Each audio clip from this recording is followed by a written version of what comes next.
need a rest. Not to be arrested. People need a rest. Not to be arrested. People need a rest. Not to be arrested. People need a rest. Not to be arrested. People need a rest. Not to be arrested. People need a rest. Not to be arrested. People need a rest. Not to be arrested. People need a rest. Not to be arrested. People need a rest. Not to be arrested. People need a rest. Not to be arrested. People need a rest. Not to be arrested. People need a rest. Not to be arrested. Why don't you get out of here? I don't see you staying here. Why don't you go give us some peace?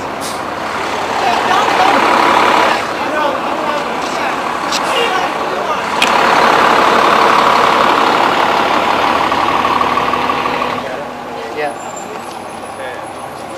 Let's stay right out here.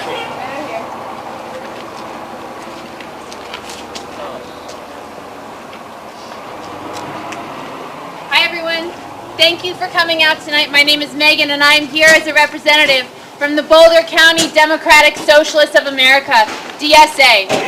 But more so, I am here as a neighbor, as a community member.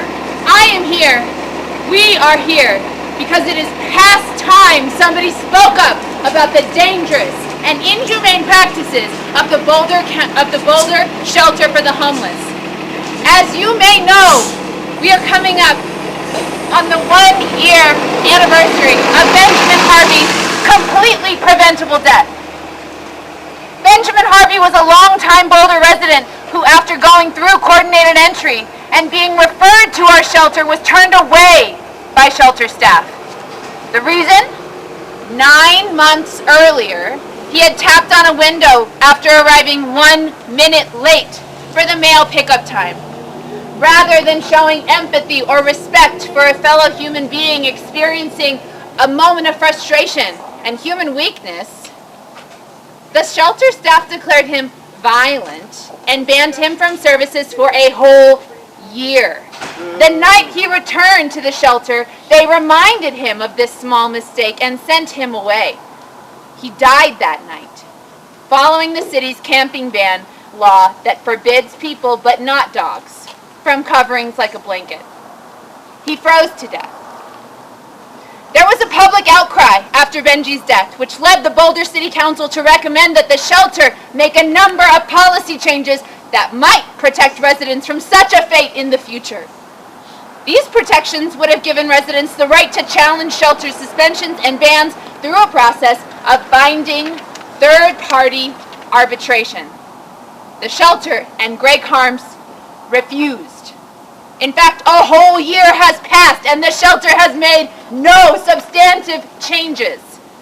In the meantime, we, allies and advocates for the people experiencing homelessness in our community, have been asked for help. Shelter residents fear speaking up because even small infractions like a disrespectful tone can lead to severe punishment.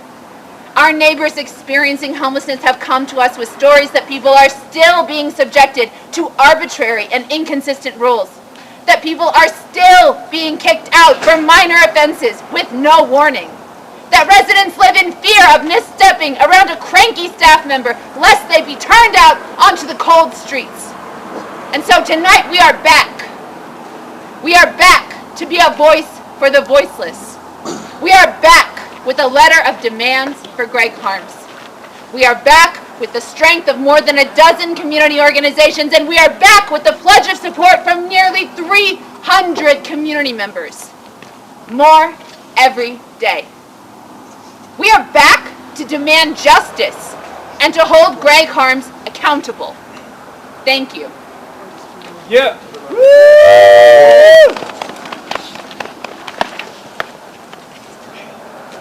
If you're lucky, you get to be one of the 160 or less people a night to stay at the Boulder Shelter for the Homeless.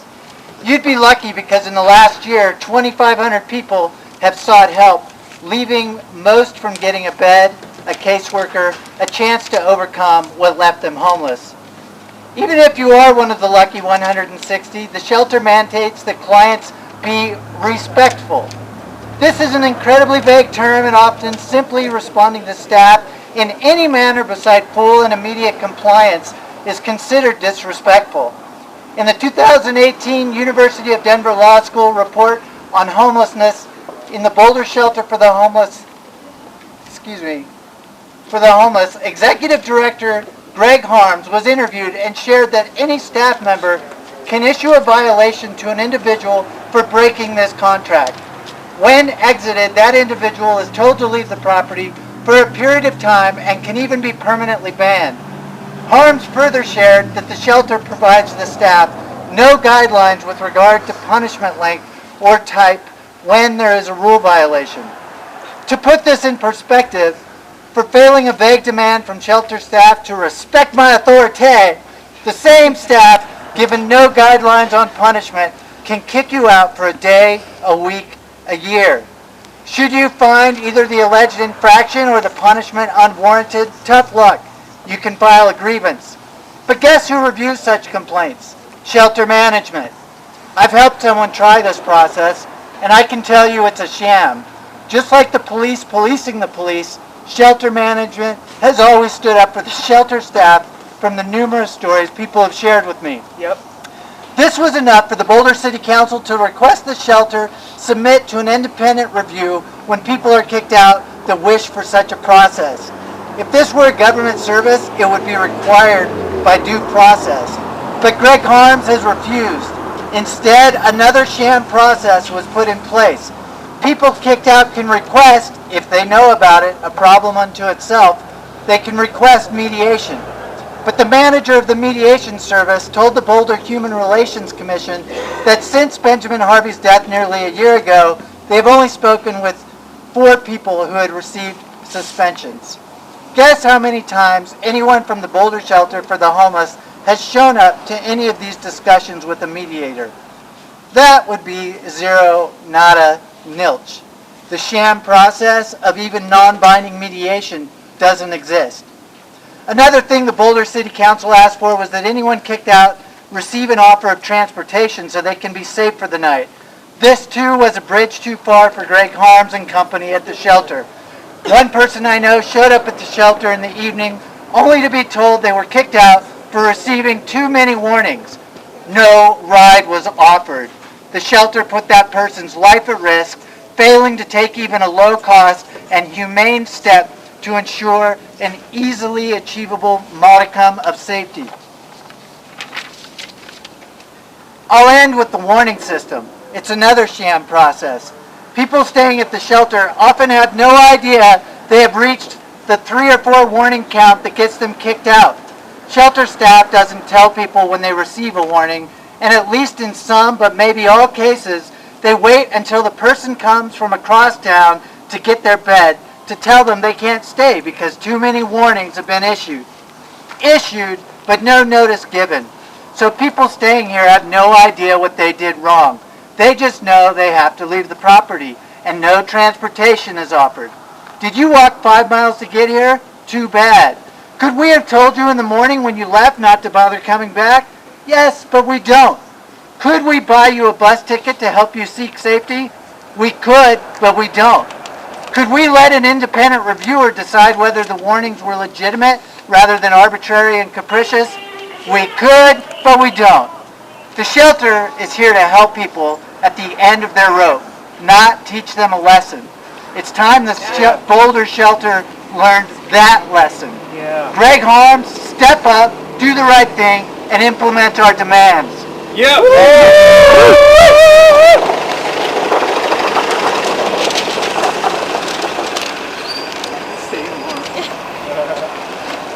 Boulder Revised Code 6-1-7 requires every pet to have shelter. But under Boulder Revised Code 5-6-10, the camping ban, humans are restricted from shelter of any sort down to a blanket. In Boulder, rich Boulder, our homeless neighbors are treated worse than dogs. If you're homeless in our city and you can't get into this shelter, the law says too bad, go freeze. And that's exactly what happened to Benjamin Harvey on Christmas Day when he froze to death on a 10-degree night. That was a direct consequence of Boulder City law. It was a legal death by exposure in our city.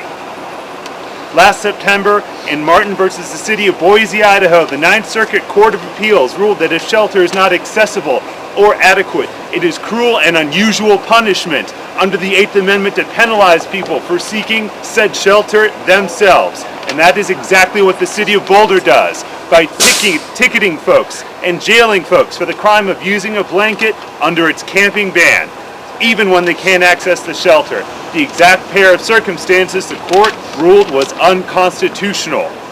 The University of Denver Stroom College of Law reported that in Boulder, camping ordinance citations are given to people experiencing homelessness at a rate 500 times higher than housed individuals. You want more? Homeless members of our community face excessive scrutiny from laws like smoking tickets, which they receive at a ratio of 300 to 1 compared to housed persons. There is a pattern. The City of Boulder policy is clear. No more homeless people. Lock them up, bust them out, let them freeze, as long as they disappear. City policy will only change when us residents say no more, when we force them. No more deaths in our streets. Yep.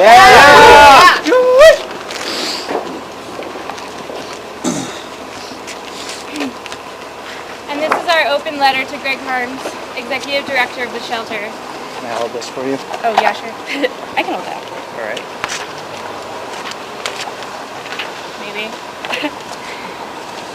Mr. Harms, last Christmas in the early hours of the morning, a man named Benjamin Harvey was found dead in Boulder near the University of Colorado.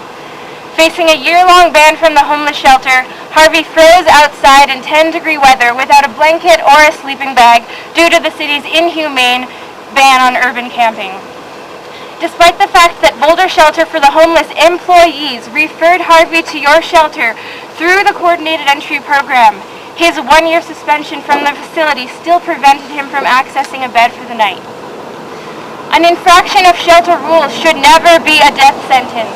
Yeah. Under your leadership, people experiencing homelessness are subject to the arbitrary and capricious enforcement of shelter rules, often resulting in expulsion from the shelter on unreasonably short notice, with insufficient warnings and no offer of transportation, even though City Council created a requirement for transport to other services in the event of a suspension. With winter approaching, we fear that these policies will lead to even more deaths. Resident efforts to draw attention to the inconsistency, favoritism, and disturbing lack of transparency in staff decision-making are met with further punishment.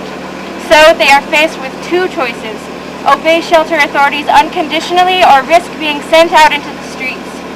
Not only that, but your facility is run without public oversight, despite receiving 1/3 of its funding from public sources. All of this amounts to an alarming lack of accountability for shelter staff, especially considering that they wield power over their residents' access to warmth, food, and a place to rest. It is clear that something must change. In order to prevent future tragedies and injustices in our community, we demand binding third-party arbitration for resident grievances. Yeah. Since Benjamin Harvey's death, the shelter has utilized the city's community mediation services to handle disputes, but only in a non-binding capacity. Given the grave consequences posed by unfair suspensions from the facility, this is not enough. Allowing community mediation services to make binding decisions would ensure that conflicts are resolved more fairly, and we hope that it would amplify the voices of Boulder's most disadvantaged citizens. We also demand that all active suspensions be reevaluated by a third party, and that suspended individuals referred to the shelter through the coordinated entry system be allowed back. Yeah. Yep. Only those with the highest need are referred to the Boulder Homeless Shelter, but those facing prior bans are blocked from receiving the care they need. Those who are banned must sleep on the streets, sometimes in dangerously low temperatures. The severe weather shelter opens doors in freezing temperatures or snow, but many still face obstacles such as transportation. The risk of unfair suspensions is just too great, and those decisions should be reassessed. So who has the current temperature? 31 degrees.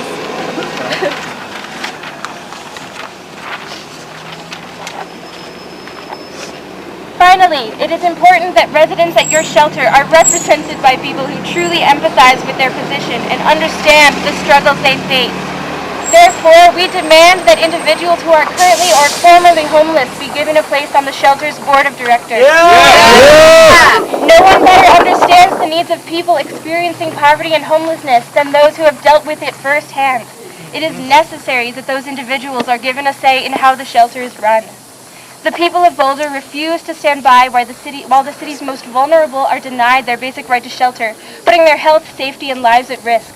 We refuse to believe that people experiencing homelessness forfeit this human right by failing to act with perfect compliance and obedience towards authority. In a society that punishes poverty and criminalizes homelessness, the very least we can do is ensure that disadvantaged people are treated with fairness and dignity within the very structures designed to help them. Yeah. And I actually have a list of all the organizations who signed on my phone. Sorry, I got it. But I just realized that would be hard to read.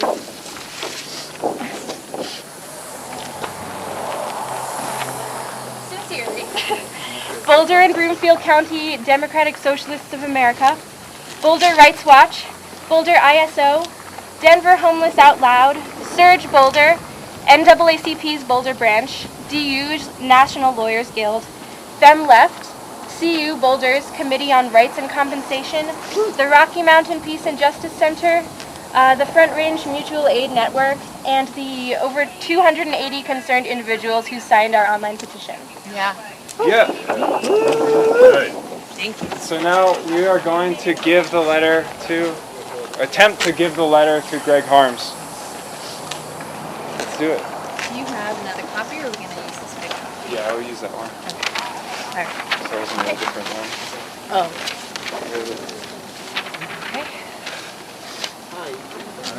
All of us? Yeah. If you don't want to, we're just gonna go up to that door. So, here's the letter. Okay. We can tell them that it doesn't have every name, that the list has been growing and growing. What can I hold? Oh yeah. And then do we want this or no? Maybe not. We seem to have their attention. Yeah, for sure. Cool. I think you gotta go that way.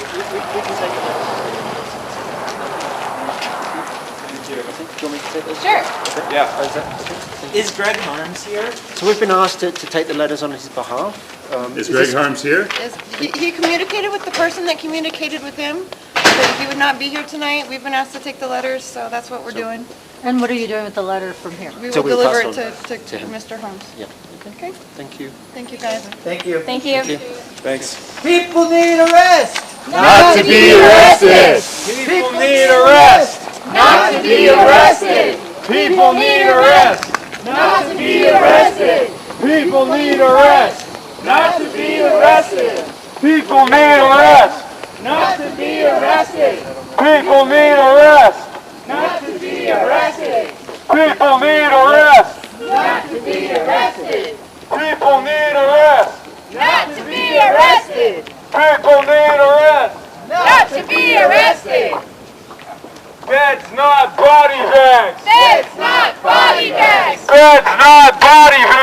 It's not body bags. Beds, not body bags! It's not body bags. Beds, not body bags! It's not body bags. Beds, not body bags! It's not body bags. Beds, not body bags! It's not body bags. House the poor! Tax the rich! House the poor. Tax the rich!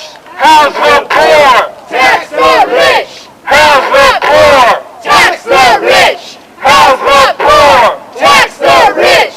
House the poor! Tax the rich. House the poor! Tax the rich. House the poor! Tax the rich. House the poor! Tax the rich. House the poor! Tax the rich.